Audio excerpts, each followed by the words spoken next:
Tip number 6, how to figure out your effective labor rate. This is an important number to you because when you understand what your effective labor rate is, you understand what your hours worth, and when you understand what your hours worth, now you can set your goals and targets and understand your business better in a better financial way. So with effective labor rate, what we do is we take dollars sold, so labor dollars sold, and we divide them by labor hours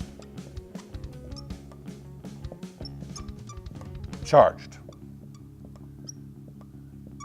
So if we sold, let's say $31,800.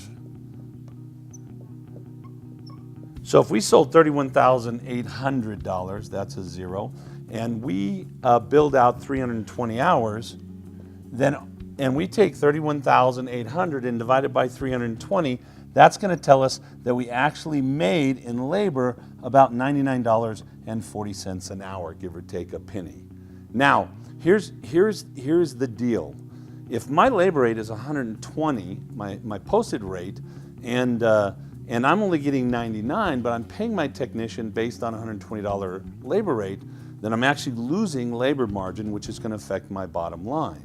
So I need to understand and be very aware of my effective labor rate, and I need to run this calculation on a regular basis, probably monthly, so that I understand what I'm really making in labor and why, if I'm $120 an hour, would I actually have an effective labor rate of 99? Well, that's pretty simple. So if I bill out some oil changes today, let's say that we're going to do 4 oil changes, 4 of those, and we're actually charging let's say $60 an hour for our oil change, and we're paying the technician 3/10 for that, or about 20 bucks of that to the technician. It's actually $18. But now what we have is 4 times 0.3, so that's going to times 0.3, which is going to give us 1.2 hours at $60 an hour and not at our $120 rate. Now I may have a comeback.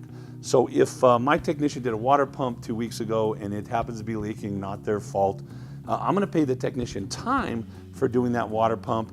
And that original water pump was a 3-hour job, so I'm going to have to pay them 3 hours times 0, no dollars, right?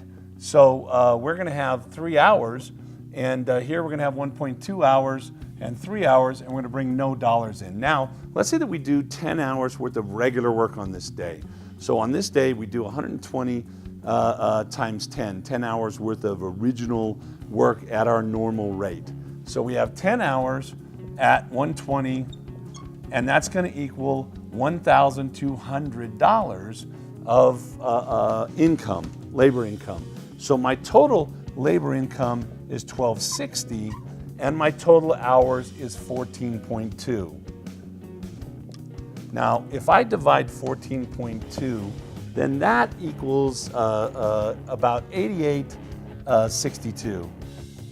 So what we really made is, I always hate that, I do this all the time, my brain works too fast, is 88.62 an hour based on what we sold and what we charged for it. That's how my effective labor rate is lower than my posted rate, and in most shops or many shops, they have an effective labor rate that's lower than their posted rate.